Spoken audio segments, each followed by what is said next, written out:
The first one that I'm going to make for you is probably the easiest. It's called a Roku Sonic. So if any of you folks have been to Japan, you'll know that that is a very, oh no, I'm missing my highball glass. Give me 1 second.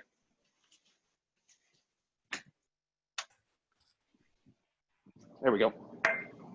A Roku Sonic is something that came up with bartenders there because for some people, a gin and tonic can be a little bit too sweet and a little bit too heavy. So it's absolutely simple. It's absolutely delicious. It's very easy to make at home. It's just gin, hopefully high quality soda water, and a little bit of tonic.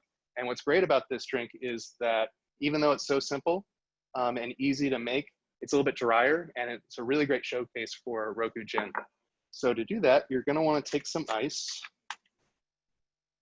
And I got a nice big spear here that I like to use. And we're gonna build the drink like we do almost always with a traditional Japanese highball, which is we're gonna do spirit first.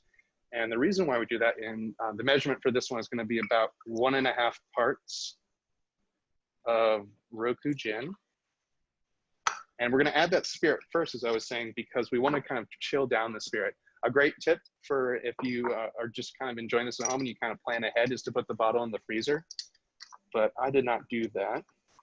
So I'm gonna pour it in first, and I'm gonna give it just a few stirs around. Very similar to the highball we made the last time we did this. And what that does is it not only chills down the spirit, it's gonna make the entire drink on that first set be a little bit colder, but it's gonna allow the soda and the tonic and the spirit to all kind of integrate a little bit better. You're not gonna have these two different phases. Once we do that, we're gonna take a little bit of our tonic here. And we're just gonna, we don't have to be super accurate about this, but it's about halfway up the rest of the glass because it's equal parts soda and tonic is the way I like to do it. But the fun thing is that depending on how much of a dry palate you have, you can kind of change things up. And then last but not least, we're just gonna add a little bit of soda water to the top.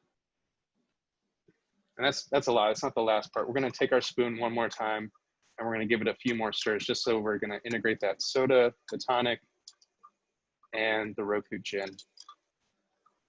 And then you can use it as a garnish. For this one, I like to do a little bit of a lime because I like that yuzu note to pop as well. But something fun to do sometimes is also do a little bit of grapefruit as well.